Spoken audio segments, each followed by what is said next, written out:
nze nafa ku kyokubeera target. Nze ebyo buli kimu nkisuubira. Nze naguba ku byebankoze. Kati nebeera nga batagetinga nze tebatawana kunteeka na ku lisiti. Kubanga nze bakimanye bumanya nti nze ndi victim wa buli kiseera.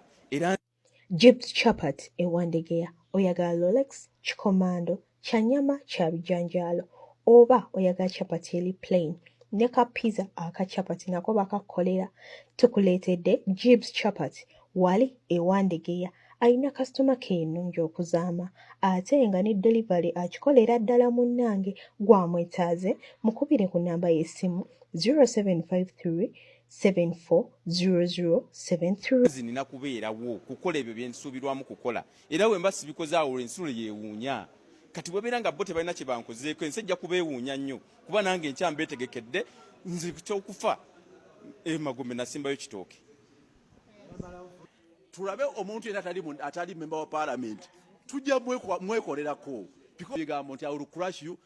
Nti olunaku lw'enkya is a black day for Uganda.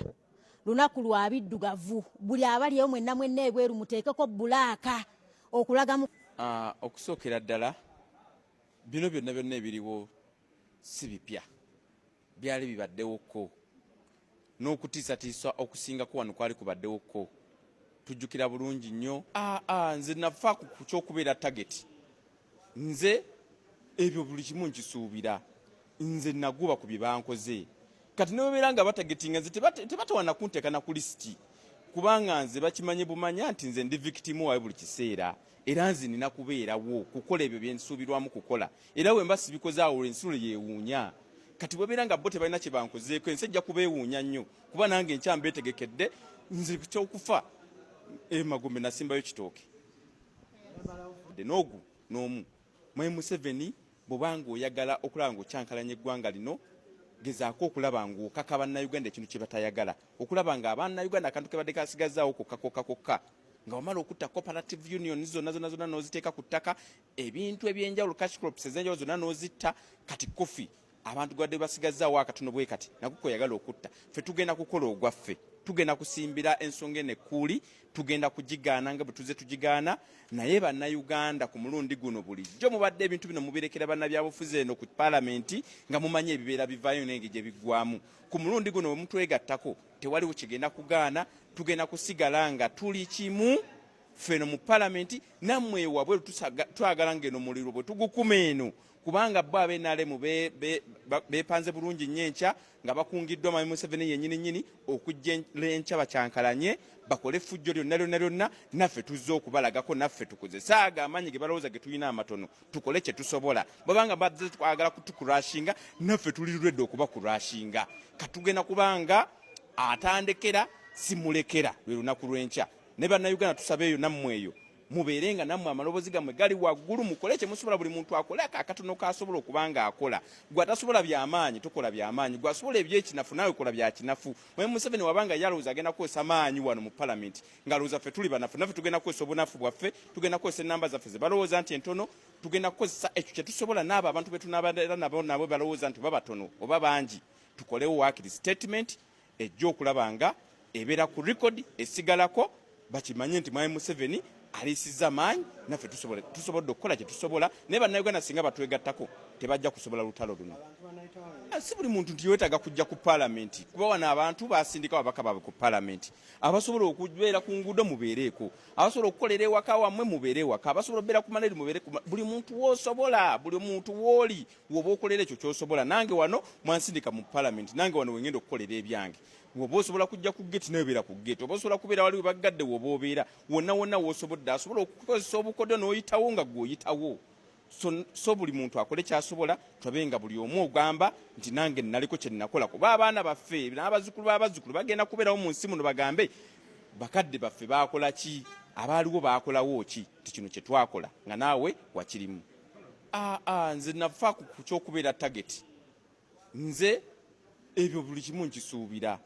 Nze naguba ku bye bankoze kati nebeera nga batagetinga nze tebatawana kunteeka na ku lisiti kubanga nze bakimanye bumanya nti nze ndi victim wa buli kiseera era nze nina kubeerawo kukola ebyo bye nsuubirwamu kukola era bwe mba sibikoze awo ensulo yeewuunya kati bwebeera nga bo tebalina kye bankuzeeko ensi ejja kubeewuunya nnyo kuba nange enkya mbeetegekedde nze ky'okufa Magombe nasimbayo kitooke.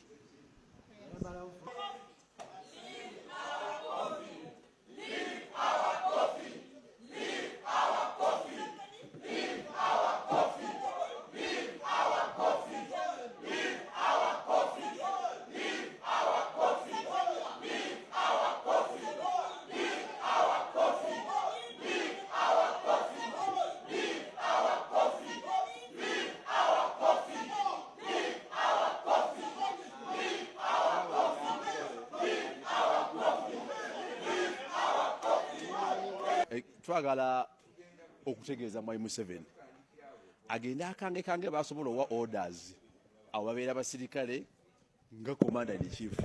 Parliament legislature kitongole abakiikamu balondebwa tebabeera appointed. Abantu betukiikirira be bantu ba bulijjo bannayuganda balina interest mu mwanyi basaba era bayisizaamu amaloboozi butereevu naffe mbabaka baabwe bagamba baagala ekitongole kyabwe ekyemmwanyi kikole kisigalewo.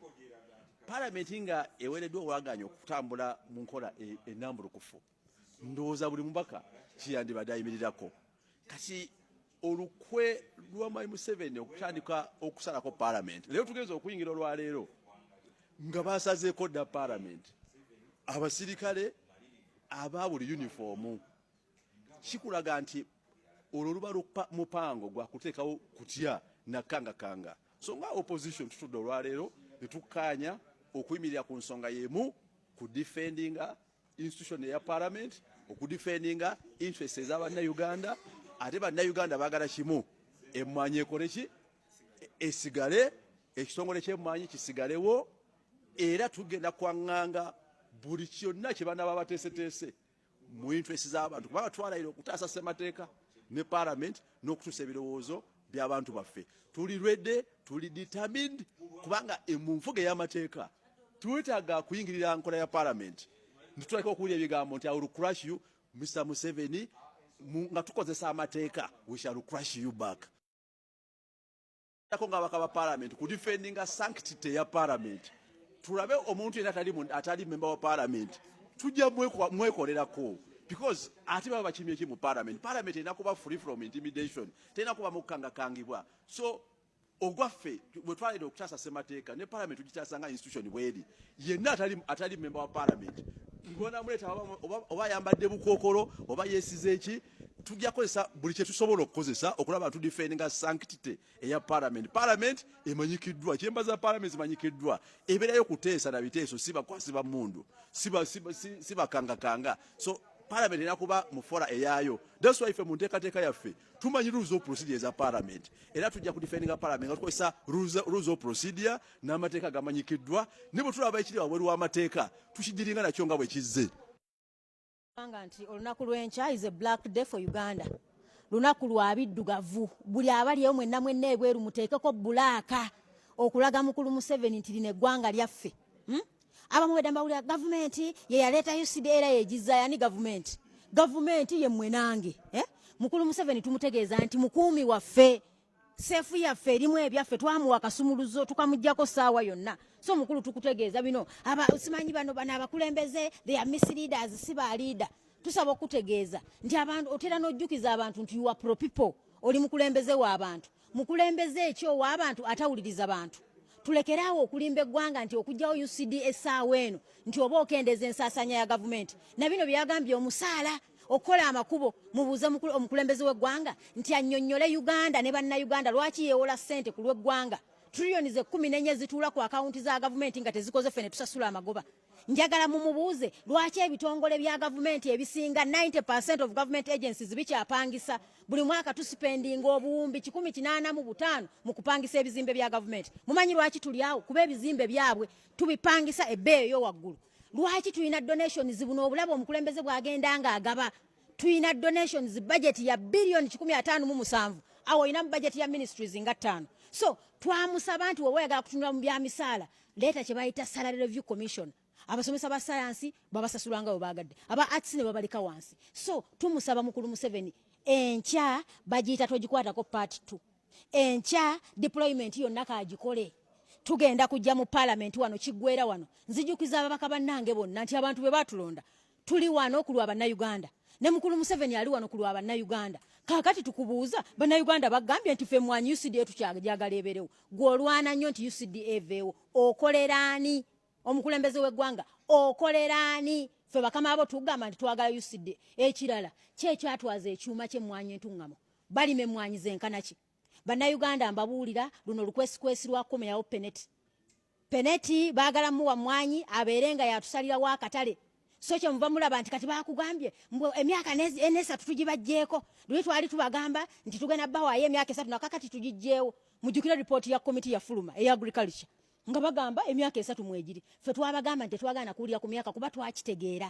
nti omukinjaaji akutte ekiso bw'omukkiriza nti baagende n'omugamba nti ojja kubaaga oluvannyuma lwa wiiki omukinjaaji asobola n'okuzuuka ekiro n'abaagirawo oba osobola okubanga wakamukuba omugongo n'abaaga mukulu Museveni abantu baluzinze trust mu gavumenti eno yensonga lwaki obagamba ku mwanyi buli omu naga nti naye omukulu yatugamba nti peneti yenze anoonya peneti yenze kati buli tukulaba tulaba peneti tulaba ayagala okutwala emmwanyi bannayuganda mbategeeza akamwanyi kaaliwo kabaze tugenda kalima mukulu Museveni ffe bannannyini mmwanyi togenda tutegeerera ku mmwanyi Ssaabasajja Kabaka awangaale this is a national issue emmwanyi si ya Buganda mwenna muveeyo bannayuganda tulwanirire emmwanyi naye nga mujjukiza ekigatta gavumenti n'abantu obuweereza mu budde nga mukozeseza ssente entuufu ate nga bannayuganda mubabazeemu amagezi kiwayogedde ekyenguudo ssente z'ogenda okusevinga the 1.9 billion 1.9 trillion ezo sente entono nnyo nnyonnyola abantu buli mwaka mutubba trillions 10 buli lunaku tufuulwa obuwumbi 25 mu bubbi corruption akulemye okulwanyisa ababbi bakuuma na mmundu kati ozze ku palamenti otyo Gibbs Chapat ewandegeya oyagala Rolex kikomando kyanyama kya bijanjaalo oba oyagala chapati eri plain ne ka pizza aka chapati nako bakakolera tukuleetedde Gibbs Chapat wali ewandegeya alina kasitoma ke ennungi okuzaama ate nga ne delivery akikolera ddala munnange gwamwetaaze mukubire ku nnamba y'essimu 0753 740073 ezo mundu zaffe mwa abasirikale abali ojjo twakabalwanirira musirikale munnamu wa traffic we bamupa kyempi ne bamuyisaamu amaso twakabalwanirira babawa ekitiibwa kati njagala enkya mutukube mugenda tutulaba kuwalana nandagiri nva Bukoma Nsimbi mu district esingira ddala okulima emmwanyi Bukoma Nsimbi tumanyikiddwa akayumba ne bwe kaba katono katya emabega waako bw'ogendayo musiri gwa mmwanyi gw'osangayo ffenna tusomedde ku mmwanyi jo nali wano mu parliament ne ŋŋamba right honorable speaker nti singa teyali mmwanyi singa ffenna wano situliiwo ye n'agamba si mulimi wa mmwanyi mulunzi wa nte nawulira nga kugamba nga n'amaanyi gampeddemu nti entebe gyatuddemu tamanyi nakyagikolamu nti kubanga obeera ng'otuddemu eyo entebe nga sipiika olina okubeera ng'omanyi nti no buli munnayuganda yenna ekimukwatako kibeera kikukwatako ndi wano nga njogera nga ŋŋamba Museveni ndi wano nga njogera nga ŋŋamba right honorable speaker Anita Amongo muve ku mmwanyi mwamaze dda okuteesa ne mugamba nti enkya olutuuka temugenda kubeerawo kyonna kiteesebwa okuggyako okugamba the eyes have it all nti kiba kitegeeza nti olwo mubeera mumaze okukola ki oteeka lyonna okulimenyawo tewaliiwo kulaba nti no UCDA esigaza emmwanyi njagala okubabuulira nti mwataddeyo abasirikale wabweru n'olwaliro tubasanzeyo nga bagenda batubuuza gwani enkya mugenda kuyiwa abampi n'abawanvu mu ngoye eza uniform ne leeya naye mugenda kutwekanga wano munda mu parliament nga wetuli singa munaabeera nga mutulemesezza nnyo nga tugezezzaako okuyiiya engeri gye tutuuka wano kuba tugenda kutandika okutuuka wano saa 11 ez'okumakya naye singa mutulemesa okutuuka wano njagala okubabuulira nti oba munnoonya naye munna Bukoma Nsimbi wonna wooli enkya mbaagala wano kumpi ne parliament kubanga enkya singa batulemesa okubeera nga twerwanako wano munda mu parliament amateeka we gasibuka tugenda kubanga tulwanira bweru wa parliament era olutalo lugenda kutandikira kufe banna Bukoma Nsimbi tetugenda kukkiriza mmwanyi kubeera nga mugyefunza Museveni okimanyi bulungi nnyo nti emmwanyi bw'ogijja mu mikono gya UCDA oyagala ogyeddize obeere nga akabeeyi kosuubula ku mulimi kufa abalimi abawansi nga katono nnyo nga naye ate mmwe ebweru w'eggwanga nga mufunamu essente empitirivu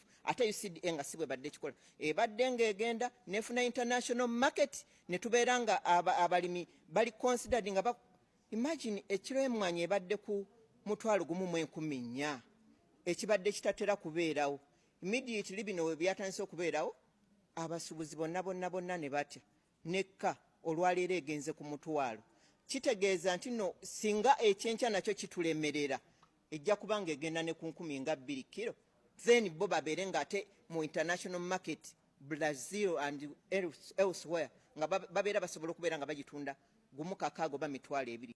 Gibbs Chapat ewandegeya oyagala Rolex kikomando kya nnyama kya bijanjaalo oba oyagala chapati eri plain ne ka pizza aka chapati nako bakakolera tukuleetedde Gibbs Chapat wali ewandegeya alina kasitoma ke ennungi okuzaama ate nga ne delivery akikolera ddala munnange gwamwetaaze mukubire ku namba y'essimu 0753 740073. Honorable members, honorable members,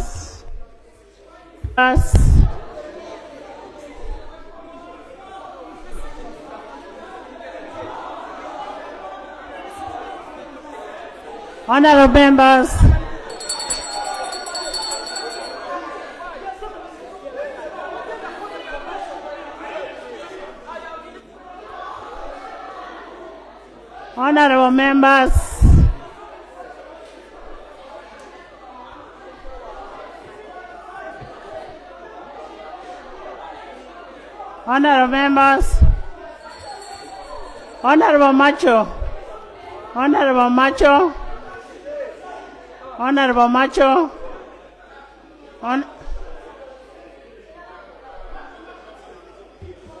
Wakaima.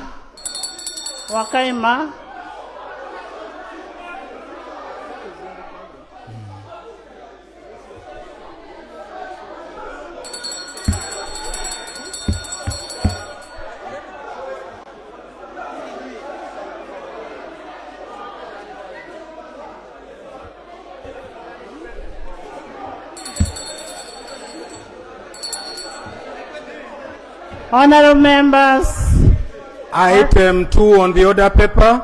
Honorable members, Communication from the chair. Nti tugenda kukkiriza ensonga y'emmwanyi okugiteeka mu Buganda bakiyise Bugandalization. Tukooye Bugandalization mu Parliament. Eno ensonga si ya Buganda ya ggwanga lyonna. Ne mwagadde ogye Bugandalizinga bakiyise Bugandalization. Ne bagamba nti musobola okwogera naffe tugenda kwogera. Tugenda kumukuuma, tugenda mu protectinga. Tukooye ebya Bugandalization. Ensonga za ggwanga mwogera ku Buganda. We say no to more Bugandalization. Onawulira gwe kigenda okuba mu debate egenda okuddako ey'emmwanyi mu Parliament. Ogenda kuwulira Baka Muhammad Segerenya bakubanga akyayina ku maanyi. Awo yandibadde teyeetisse endebe y'emmwanyi. Abadde ajja kujja n'endebe y'emmwanyi. Abadde ajja kujja n'ekisawo ky'emmwanyi ng'akyetisse. Kubuuzizzaako Sseruganda Muhammad Segerenya. Kati embeera bwetu bwegenda maaso n'okulabika nti etambula naye ababaka bannakibiina kya NRM era bavudde ne bategeeza nti bangi ku babaka abali mu Buganda Caucus ekibalwanyi ebyaddala si kulwanirira muntu wa bulijjo nti gavumenti gweyagala okuggyako oba okunyigiriza mu mulimu gw'okulima mmwanyi nti ekirubirwa kyabwe ekimu nti bagezaako okuprotectinga abantu abagenda okufiirwa emirimu singa ekitongole kya UCDA kigenda maaso n'okubanika nti kijjibwawo kakati nti waliwo abagenda okufiirwa emirimu nti abagenda okufiirwa emirimu mu kitongole kino be bali emabega w'ababaka mu Buganda Caucus okuvaayo okulwanirira emmwanyi nti omutima gwe balwaniramu si gwegwo omutuufu ng'ebigenda maaso n'okulabika nti bitambula aba NRM bavudde ne bagamba nti tebali afraid nti bali intellectual enough nti bali afraid of debate bajja kusooka ba debating bali ready kyokka bwe kinaagendamu okwagala okweŋŋanga speaker physically oba okugezaako kumwasoltinga mu Parliament era bagenda kuyiwawo omubiri NRM egamba tugenda kusooka kuba debatinga mwe tugenda obbawuza mmwe tugenda obba debatinga nga tulaga nti UCDA veewo jjukira NRM ababaka bonna baga si bonna ndowooza kubanga enkya bagenda mu kokasi naye abamu ku babaka ba NRM balabika nga already abateekinze edda decision abagamba nti ffe tuli ttiimu UCDAVU oba gavumenti enyigiriza abalemi oba ekolaki UCDAVU era bano benkubuulira ba NRM abagambye tugenda kulwanirira speaker tugenda kusooka tu debating then bwe kinaaba kigenzeemu okwagala okwekenjala tujja kuzikweka tujja kuyiwawo omubiri kale nno bano bagamba nti wayinza okubayo plot okulaba nga sipiika bamuhumiliatinga bamuassaultinga bagezaako omwenganga physically kakati bagamba tuli ready okulabika nti tufaafagana n'omuntu yenna agenda okulabika nti yenganga Lydian Abba yagamba nti mu kaseera kana kitegedde nti bakaba Buganda bagezaako munnange kunoonya kalulu 2026 kyokka bagamba nti bagezaako okulabika nti bateekateeka violence kubanga bakimanyi wali mu palamenti tebijja kutambula bulungi bajja kubasinga kati munnange embeera y'emmwanyi bwetyo bweri nga bwenkutegeezezzaako NRM eweze bagamba tuweera tugenda okufaafaagana n'omuntu yenna tugenda okulwanirira sipiika akaseera kano naye era mu byonna atuliriza ataddeko kulera omuntu wa bulijjo olunaku lwankya NRM ababaka tekimanyiddwa bagenda kubuulirwa ki essaawa zigenda okwera 3:30 bajja kuba baligomba kisozi ku faamu w'omukulembeze w'eggwanga ssentebe waabwe ow'ekibiina ekya NRM kakati mu capacity ntagenda basinkana nga president agenda basinkana nga chairman w'ekibiina kyokka kisuubiddwa nti bano agenda okuvaayo nga boogera lulimi lumu ekiyisizza ku kasi ya NRM okuva eggomba ng'olulimi boogera lumu bwe ruti kakati osooka owulira ekigenda okuddako mu palamenti NRM bagamba nti bali ready okudibetinga ne bwe kinaaba kyetaaga kulwana physically bali ready nga bwe bitambula ataddeko ekkulera omuntu wa bulijjo naye nga mu byonna atuliriza emwanyi ebyaddala amawulire galaga nti yeetobeseemu akalulu ka 2026 bawanayinki bajja kubuuza owaayi bwe twali tulwanirira emmwanyi mu palamenti UCD.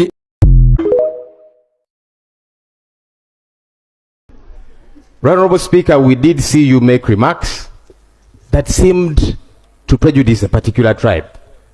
What we saw you say was, let's make sure these Baganda don't get the numbers. As we have said, this is not a matter of Buganda.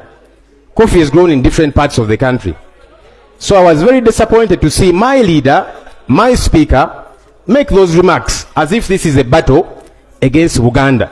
And maybe government needs to clarify in bringing this bill, are you targeting Buganda and Baganda? I don't know. So, Right Honourable Speaker, I brought your attention to our laws, the Constitution, our rules of procedure regarding conflict of interest, which would see you decently recuse and excuse yourself from presiding over this matter, but also the tribal sentiments, Right Honourable Speaker, that we did hear you make, that have got to be addressed by yourself, perhaps beginning with an apology, and then we see how we take things from there. Thank you, Right Honourable Speaker. And I thank the Honourable colleagues for following the issues that I've raised very attentively. Thank you. Honourable members, I am happy that the law has raised an issue that I'm ready to respond to, and I will respond to it when I come to the issue of the coffee bill. I will give a very appropriate response to that when we come to the coffee bill.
Baleeta omusawo wa palamenti ajje.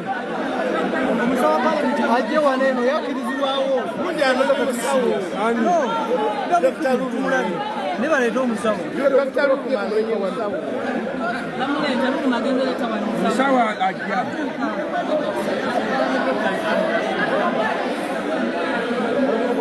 You have to leave our coffee, these people. The parliament doctor is coming. Huh? Please, let's see him come.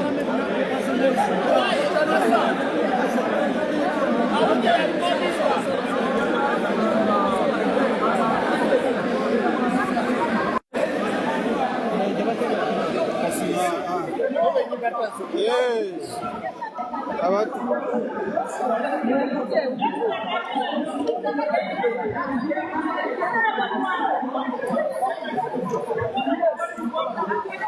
Naleko Zaake bamukubye.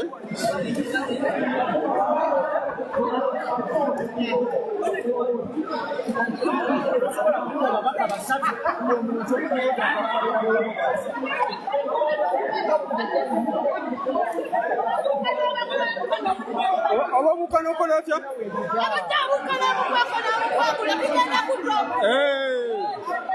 Wekiri?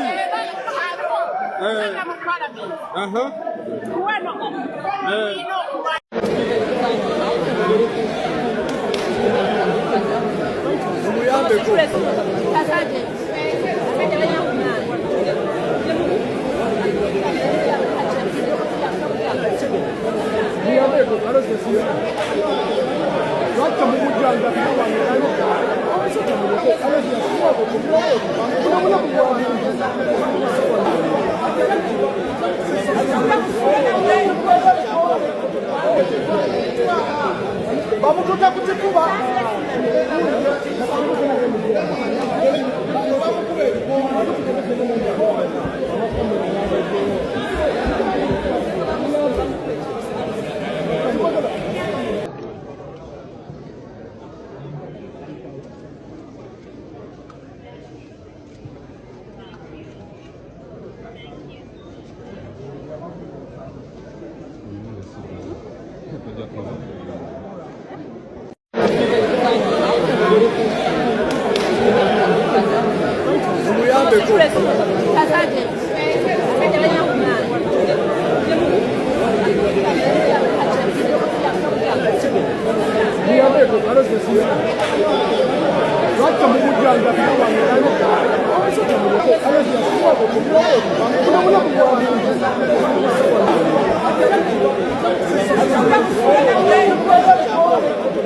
lutar com o Cuba.